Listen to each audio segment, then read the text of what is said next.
So hello everyone. तो ये हमारा नेक्स्ट लेक्चर है एनटीएससी क्रैश कोर्स के लिए।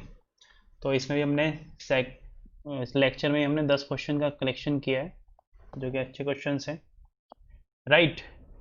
तो इस वीडियो का भी लाइक टारगेट है हमारा 10 लाइक का टारगेट है हमारा। तो 10 लाइक कर देना प्लीज़ स्टार्ट करने से पहले ही, क्योंकि लेक्चर तो अच्छा होने ही वाला है। सो ए इज इक्वल टू गिवन है आपको P minus Q P plus Q, right. अब ये आगे फर्दर कुछ करने से पहले मैंने इसकी तरफ देखा मुझे निकालना क्या है कि इस ये वाला पार्ट देखो बस आप, वन प्लस है वन माइनस है ना। तो मैंने इसके नीचे वन लिख लिया ए के नीचे। देखो ऐसा कुछ हुआ है कि न्यूमरेटर वाला जो डिनोमिनेटर वाला पार्ट है, डिनोमिनेटर को ऐड किया, राइट, और डिनोमिनेटर में से न्यूमरेटर सब्ट्रैक्ट किया। तो यही आप कर दो कि न्यूमरेटर और डिनोमिनेटर को ऐड किया, ठीक है। जो ऑपरेशन मैं लेफ्ट हैंड साइड कर रहा हूँ वो ऑपरेशन आपको राइट हैंड साइड करना है, एंड वन माइनस ए, ठीक है। यही करो। अब आपने क्या किया, न्यूमरेटर को ऐड किया, तो ऐड करने से क्या मिलेगा आपको, 2p मिल जाएगा। फिर आपने क्या किया, डिनोमिनेटर में से न्यूमरेटर सब्ट्रैक्ट कर दिया, तो यहाँ पे भी वही करो। जब सब्ट्रैक्ट करोगे तो आपको 2q मिल जाएगा। तो अल्टीमेटली क्या आ गया, p अपॉन q आ गया, राइट। यानी कि जो नेगेटिव के साथ लिखा है p माइनस क्यू वो नीचे आएगा, और जो पॉजिटिव के साथ लिखा हुआ है वो न्यूमरेटर में आएगा आपका, ये याद रखा। चलो, तो अब b की वैल्यू क्या गिवन है, b is equal to given है आपको q minus r upon q plus r. तो सेम ऑपरेशन हम यहाँ पे करेंगे कि b अपॉन वन लिखेंगे, न्यूमरेटर को ऐड करेंगे, वही चीज़ हम right hand side operation fulfil करेंगे और फिर डिनोमिनेटर माइनस न्यूमरेटर कर देंगे। तो ये करने के बाद आपको क्या मिलेगा, one plus b one minus b. तो सिमिलरली हमें क्या मिलेगा, q अपॉन आर मिल जाएगा। तो c के लिए हम ऐसे ही कर सकते हैं कि c is equal to r minus p दिया हुआ है और r प्लस पी दिया, वन इसके नीचे लिखेंगे। So one plus c one minus c कितना आ जाएगा आपका, r अपॉन पी आ जाएगा। इन तीनों की मल्टीप्लाई करनी है तो देख लो, कर दो multiply. So p by q, q by r and r by p. तो आंसर कितना आ गया, वन आ गया, राइट। तो one answer.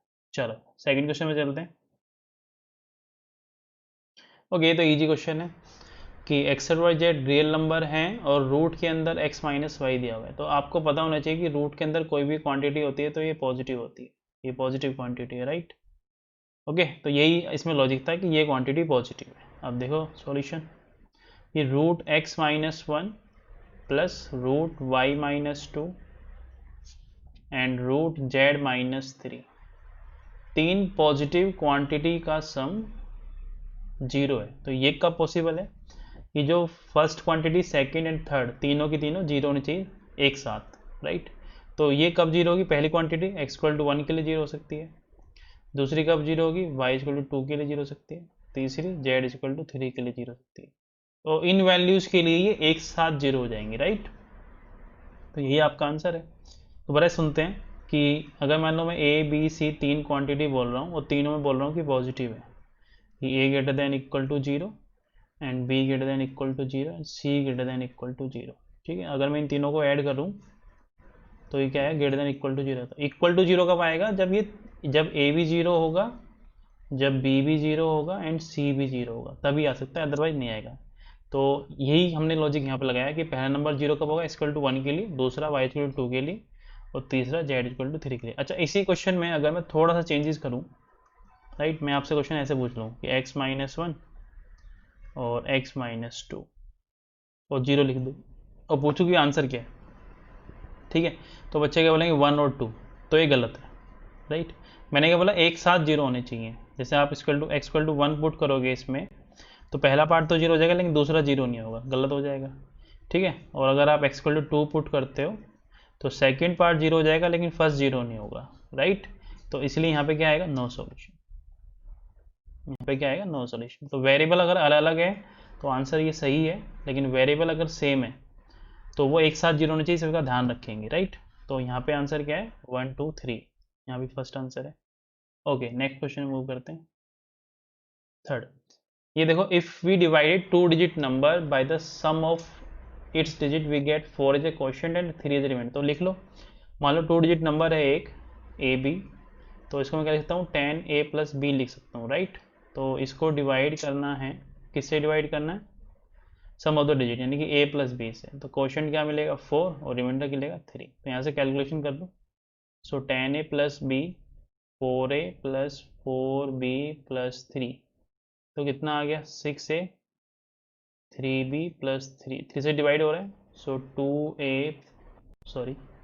2ab plus 1, so b is equal to कितना आ गया 2a माइनस 1। तो a इंटीजर आपको पता ही है, राइट।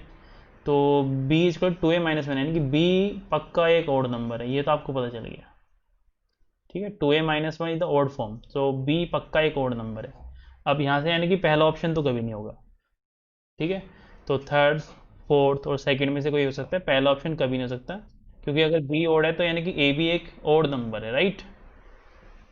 चलो अब ये तो पता चल गया कि ऑड नंबर। अब ऑड प्राइम है, ऑड है, ऑड कंपोजिट है, वो पता लगाना है। दूसरी कंडीशन पढ़ते हैं। Now if we divide the 2 digit number, same number, उसी नंबर को हम डिवाइड करें by the product of it digits, तो ए बी से डिवाइड कर रहे हैं, तो क्वेश्चन क्या आएगा 3 आएगा और रिमाइंडर क्या आएगा 5 आएगा, राइट। सो यहाँ पे भी सिंपली बी की वैल्यू पुट कर देते हैं, 2a माइनस 1 कर दो, 2a माइनस 1 पुट कर दिया यहाँ पे। सो a को 3a, b की वैल्यू 2a माइनस 1 प्लस 5, सो ये कितना आ गया 12a minus 1, 6a square minus 3a plus 5, इतना आ गया। आगे चलते हैं, राइट। कैलकुलेशन करो यहाँ पे 6a square minus 15a and plus 6 is equal to 0, right. ये 3 से डिवाइड हो रहा है, कर दो 3 से डिवाइड, 2a स्क्वायर, ठीक है, 2a स्क्वायर 3 से 5a प्लस 2, तो इसके फैक्टराइज कर लो, कितना आएगा minus 4a and a plus 2 is equal to 0, तो कितना आ जाएगा 2a common a minus 2 minus 1 a minus 2, right.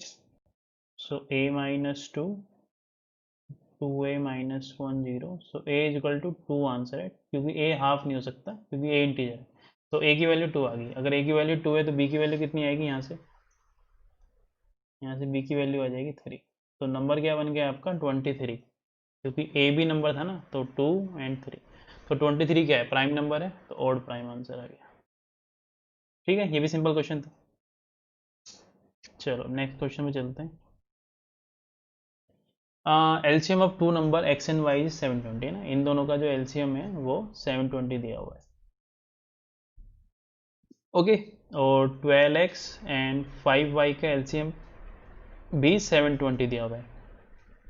तो एलसीएम कैसे निकालते हैं आप सब बच्चों को पता होगा कि 720 की फैक्टराइज कर लो जरा एक बार, तो वो कितना आएगा 2 की पावर 4 एंड 3 की पावर 5, ये आएगा, है ना। 16 इंटू 5 80, 80 इंटू 9 720, राइट। ये फैक्टराइज होगी। तो जब आप एलसीएम निकालोगे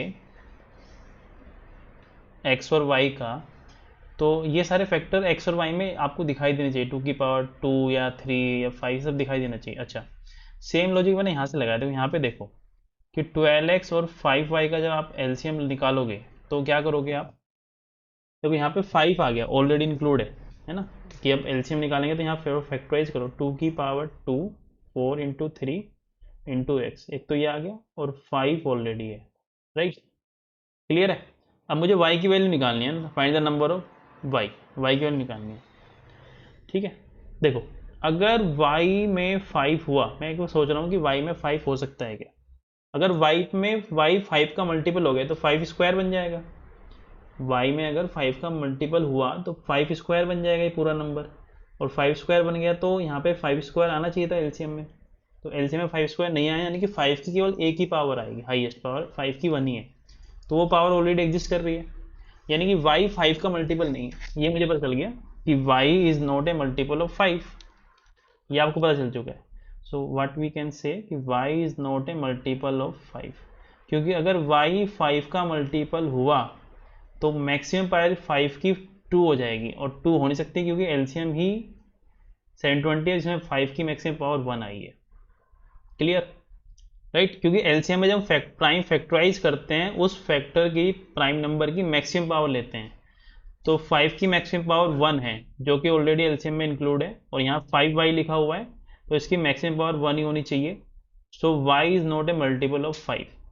तो यानी कि ये सारे ऑप्शन गलत हैं, ए सी डी।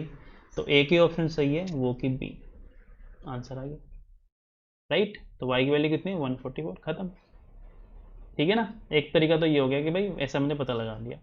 एक तरीका ये है कि y की वैल्यू 144 ले लो और चेक कर लो एक बार आंसर जाके, है ना, सेटिस्फाई करेगा आपको। चलो नेक्स्ट क्वेश्चन, ये अच्छा क्वेश्चन है, राइट। ये तो एक ट्राइंगल बना लेते हैं जिस तरह से हमें दिखाई दे रहा है, ट्राइंगल बन गया। और यहाँ पे एरिया में डिवाइड भी कर लो इसको। वेट ए मिनट, ये ऐसे डिवाइड कर लिया मैंने। तो ये इसका एरिया कितना है, 40, ये 30, ये 35, इसको x बोल दो, इसको y, यहाँ पे 84 बोल दो। इसको नाम दे दो ABCMNP, ऐसे नाम दे दिया, ठीक है। देखो in the figure right ABC is divided into 6 smaller triangle by lines drawn from the vertex through a common interior point. The area of the 4 these triangle are indicated in the figure and the area of the triangle. Triangle ABC का area निकालना है, ठीक है। और ये area given है, जहाँ पे नंबर लिखा 40 30, ये एरिया गिवन है एक्चुअली, राइट। इसको O बोल दो जो इंटीरियर पॉइंट है। अब देखो हमें पता है, देखो अगर मैं ऐसे कोई पॉइंट है ना, मैंने बोला मीडियन है, मीडियन नहीं बोल रहा मैं, कोई मैंने पॉइंट ले लिया P और इसी है। तो area of triangle ABP and area of triangle APC, ठीक है, इनकी हाइट सेम होगी। अगर मैं बेस BP ले रहा हूँ और PC ले रहा हूँ तो हाइट सेम होगी, तो हाइट कैंसिल हो जाएगी, यानी कि इनके एरिया का रेशो बेस के रेशो के इक्वल होगा। एरिया का रेशो बेस के रेशो के इक्वल होगा। तो हम वही करेंगे यहाँ पे, ये वाला कंसेप्ट लगाएंगे, राइट। तो लगाते हैं, तो क्या आएगा, पहला ट्राइंगल ABM और AMC में लगा रहे हैं। तो area of ABM, area of triangle ABM and area of triangle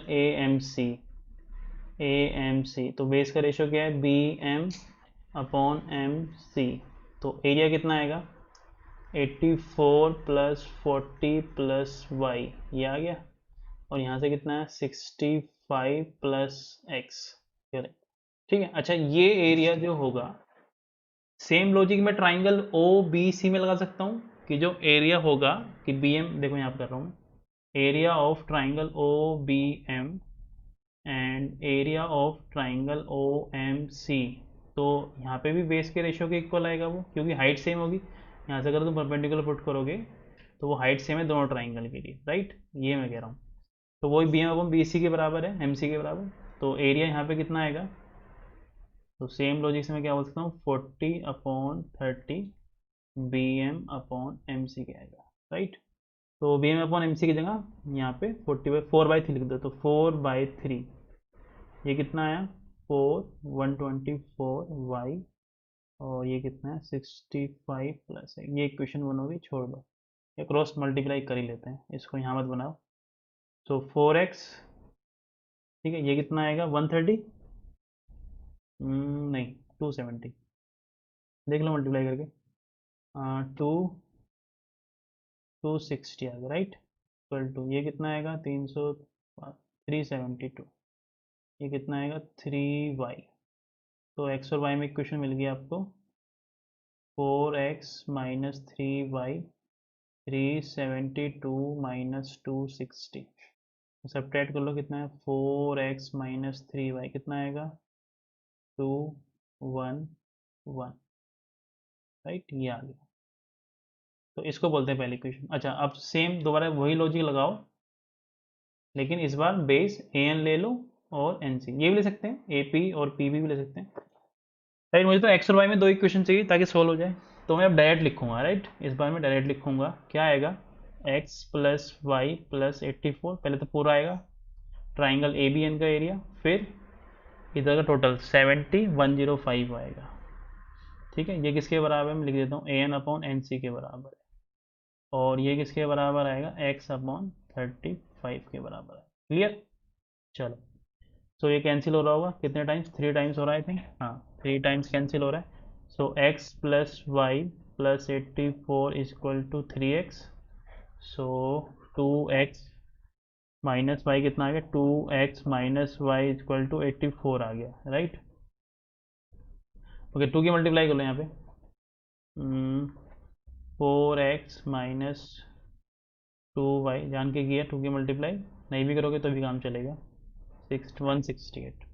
तो 4x की वैल्यू कितनी आ गई, 168 प्लस 2y, 4x की वैल्यू कितनी आ गई, 168 प्लस 2y, यहाँ पे लिख दो, ठीक है। 168 plus 2y minus 3y equal to 112।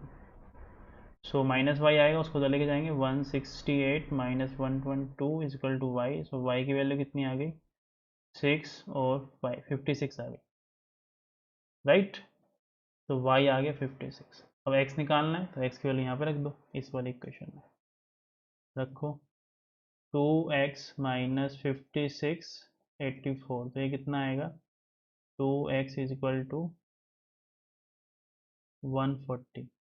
तो x कितना आ गया 7, ठीक है। तो x और y निकालने थे, वो निकल गए। अब टोटल ट्राइंगल का एरिया निकाल लो, ठीक है, टोटल ट्राइंगल का एरिया निकाल लो। तो यहाँ पे x कितना है, 50, उसका क्या मतलब है, 50 और 60 है ना, तो ऐड कर लो पहले टोटल।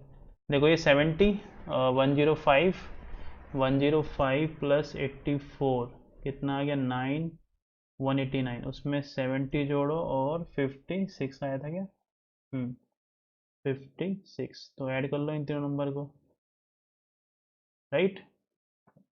तो कितना आ गया, 7 plus 8 15, 15 plus 5 20 and 1 315, 315 is the answer, ठीक है। तो तीनों को ऐड कर लिया हमने। तो बहुत ही सिंपल सा क्वेश्चन था इस कंसेप्ट पे कि जो एरिया का रेशियो होगा वो बेस के रेशियो के इक्वल होगा अगर वर्टिसेस सेम है तो। ओके, चलो नेक्स्ट क्वेश्चन। तो ये भी सिंपल है ना, ये भी क्वेश्चन सिंपल ही है, थोड़ा सा मैनिपुलेशन है। देखो यहाँ पे मैंने क्या किया, कैलकुलेशन तो कर नहीं सकते, सिंपल सी बात है, इतना इजी तो है नहीं। 2013 14 की पावर लिखा हुआ है, सो ए को मान लो 2014 लिखा हुआ है। तो अब यहाँ पे 2014 है, उसको मैं ब्रेक करूँगा। देखो इसको लिखा मैंने ए स्क्वायर, है ना, इसको लिखा मैंने ए स्क्वायर, इसको ब्रेक कर लिया मैंने, क्या लिख सकता हूँ मैं, ए माइनस 6 लिख सकता हूँ क्या, 2014 माइनस 6, 2020 आएगा, राइट। सो ए स्क्वायर, ये 2 की मल्टीप्लाई हो रखी है ए में, 4028, इसमें 2 × 2014 तो लिखा है ये, -3, तो यहाँ पे क्या लिखा है a+1 लिखा हो, नीचे भी ए की टर्म में कन्वर्ट कर दिया। सो ये पहला नंबर a-3 लिखा हुआ है, इसको लिख सकते हो, इसको a-1 लिख सकते हो, इसको लिख सकते हो a+2, और इसको लिख सकते हो a+3, ऐसे लिख लो। ऊपर फैक्टराइज करो, देखो ऊपर फैक्टराइज जब करोगे तो ये आएगा, यहाँ पे फैक्टराइज कर लो तो ये आ जाएगा फैक्टराइज करके। अब देख लो कौन कौन सा पार्ट कैंसिल हो रहा है नीचे से, तो आपको दिखाई देगा आंसर आपका। फैक्टराइज करने में कोई दिक्कत नहीं होनी चाहिए, a+3 कैंसिल, a+2 भी कैंसिल, a-1 कैंसिल, a+1 बचा। सो a की वैल्यू कितनी है 2014, तो 1 2015 आ गया, तो ये आंसर है, राइट। तो सिंपल क्वेश्चन था ये भी। ओके, ये 3 क्वेश्चन मैंने लिए हुए हैं। ओके, तो ये 3 डिजिट नंबर एक्चुअली है ना, ये 3 डिजिट नंबर है, 3 डिजिट नंबर का सम इतना दिया हुआ है and the maximum value of C. तो कुछ नहीं किया, एक्सपेंडिंग फॉर्म में लिख दो। तो इसको मैं कह सकता हूँ 510a+9 लिख सकता हूँ, इसको 300+10b+7 लिख सकता हूँ, और 200+10c+8 लिख सकता हूँ, 1 1 एंड 4। देखो 500 300 200 कितना हो गया, 1000, 1000 माइनस कर दो, 10 कॉमन है, a+b+c आएगा, और ये कितना आएगा 24 आएगा, ठीक है। ये आ गया, तो यहाँ से कितना आएगा भाई, 1000 चला गया इसमें से, 114 बच गया। तो 10a+b+c ये कितना आएगा 90, तो a+b+c कितना आ गया 9, राइट। अब सी की मैक्सिमम वैल्यू बतानी है, तो सी की मैक्सिमम वैल्यू तो 9 हो सकती है, तो ये दोनों जीरो हो जाए, ए जीरो हो जाए, बी जीरो हो जाए, सी 9 हो जाए, तो ये सेटिस्फाई करेगा। क्लियर है, क्योंकि ये ए बी सी का यहाँ पे डिजिट्स हैं, 0 1 2 3 4 5 6 7 8 9, राइट। और मेरी ये इक्वेशन बन गई। सी की मैक्सिमम वैल्यू पूछा था, सी की मैक्सिमम वैल्यू कितनी आएगी, 9। ठीक है, तो ऑप्शन डी सही है, राइट। तो ए की वैल्यू 0 है ना, रख के चेक भी कर लेना अगर किसी को डाउट हो। ए की वैल्यू 0, 509 307 एंड 29, इन तीनों को ऐड करना, तो आपका ये ही आना चाहिए, और ये आएगा भी। ठीक है,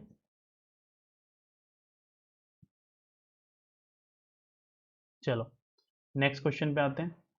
to fair die are thrown, the probability the sum of the number appearing is 6, है ना। सिंपल सा क्वेश्चन है कि सम कितना आना चाहिए, 6 आना चाहिए। तो 6 कैसे आ सकता है सम, सबसे छोटे नंबर से स्टार्ट करना हमेशा, है ना। डाइज में कितने नंबर होते हैं, 1 2 3 4 5 6, ये दूसरा क्वेश्चन है इसी का। तो सम हमें बताना है, 2 डाई है, तो टोटल नंबर ऑफ केसेस कितने होंगे, 6 का स्क्वायर, 36 केसेस होंगे टोटल। इसमें से हमें वो निकालना है जिनका सम 6 है। तो अगर 1 आएगा, पहले पे 1 आएगा, तो दूसरे पे कितना आना चाहिए, 5, और इसका अपोजिट भी लिख लो, 5 1। अगर 2 आएगा तो कितना आएगा, 4, तो इसका अपोजिट भी लिख लो, 4 2। ओके, 3 आएगा तो 3 आना चाहिए। ठीक है, अब सारे कवर हो गए, क्योंकि जब आगे बढ़ाओगे 4 तो 4 2 आ जाएगा, फिर 5 1, सारे कवर हो गए। तो 5 ही केस ऐसे हैं जिनमें सम 6 आएगा, तो प्रोबेबिलिटी कितनी होगी, 5/36 इज द आंसर, राइट। तो ये सिंपल क्वेश्चन था। Next question, okay. Next question है इसका third part, the ratio in which the line segment, तो लाइन सेगमेंट बना लो एक, 3, -4 एंड -5, 6, और एक पी पॉइंट मान लो जो कि एक्स एक्सिस से पास कर रहा है ना, ये एक्स एक्सिस है आपकी। तो एक्सिस पे अगर कोई पॉइंट लेना है तो मैं कैसे लूँगा, h, 0 ऐसे लेता हूँ, ठीक है, divided by the x axis. ठीक है, तो इसको मान लो k/1। देखो आंसर में क्या होगा, मैं अभी आंसर लाने दूँ मुझे तो मैं बताऊँ। तो यहाँ पे देखो दो अननोन है, h अननोन है, k अननोन है, लेकिन 0 तो नोन है, तो y के लिए लगाएंगे, y कोऑर्डिनेट ऑफ p 0 है, तो उसके लिए लगा रहा हूँ। तो इसकी मल्टीप्लाई y कोऑर्डिनेट में करो, और k की मल्टीप्लाई भी y कोऑर्डिनेट में करो। -4 × 1 एंड 6 × k अपॉन इन दोनों का सम k + 1। तो न्यूमरेटर वाला पार्ट 0 होना चाहिए, तो k की वैल्यू कितनी आएगी, 6k = 4 आ गया। k इक्वल टू कितना है, 4/6, इट्स मीन 2:3। तो रेशो कितना है, 2:3, right. k equal to 2/3, it's means ratio is 2:3। ठीक है, तो देखो अगर इस पॉइंट से बताओगे आप 3, -2:3 है, लेकिन अगर इस पॉइंट से बताओगे तो 3:2 है, राइट। तो ऑप्शन में ये पॉइंट पहले लिखा है, तो आपको इसी पॉइंट से बताना है, तो इसलिए मैंने के इस साइड लिखा है। तो 2:3 इज द आंसर। ओके, जो पहला पॉइंट लिखा है उसी एंड से आपको बताना है रेशियो, तो 2:3 इज द आंसर। तो ध्यान रखना इस चीज़ का। ओके, ये आई थिंक ये लास्ट क्वेश्चन है ना, ये 10th क्वेश्चन है आपका। चलो ये अच्छा क्वेश्चन है, इसको आप हार्ड बोल सकते हो, डिफिकल्ट बोल सकते हो। If the discriminant of the two quadratic equation are equal and the equation have a common root 1, है ना, दो इक्वेशन है जिनका कॉमन रूट 1 है और डिस्क्रिमिनेंट की वैल्यू इक्वल है, जो डिस्क्रिमिनेंट होता है इसकी वैल्यू इक्वल है, right. And other roots are, तो अदर रूट्स के बारे में पूछा, तो मैंने क्या किया कि मैंने एक इक्वेशन मान ली x-1 x-α। ठीक है, ये पहली इक्वेशन होगी, और दूसरी इक्वेशन मैंने मान ली एक रूट तो कॉमन है, x-β 0, राइट। अंदर मैंने मल्टीप्लाई कर ली, क्वाड्रेटिक इक्वेशन फॉर्म कर ली। सो कितनी आ जाएगी, x1 + α, right, and plus alpha, ये आ जाएगा। और यहाँ से कितना आएगा, x² - x 1 + β = 0। ओके, तो वहाँ पे भी 0 है, यहाँ पे भी 0, राइट। अच्छा, ये दोनों कंडीशन तो मैंने सेटिस्फाई करा दी कि एक रूट कॉमन है, ये कंडीशन सेटिस्फाई करा दी हमने। दूसरी कंडीशन क्या दी हुई है कि डिस्क्रिमिनेंट 0 है, तो अब डिस्क्रिमिनेंट इक्वल है, तो डिस्क्रिमिनेंट इक्वल कर दो फर्स्ट और सेकंड इक्वेशन का। तो पहली इक्वेशन का डिस्क्रिमिनेंट क्या आएगा, b² - 4ac 1 + α का होल स्क्वायर माइनस 4 अल्फा, ये किसके बराबर है 1 प्लस बीटा का होल स्क्वायर माइनस 4 बीटा। फिर तो आइडेंटिटी से ये आ जाएगा 1 माइनस अल्फा का whole square and 1 minus beta का होल स्क्वायर।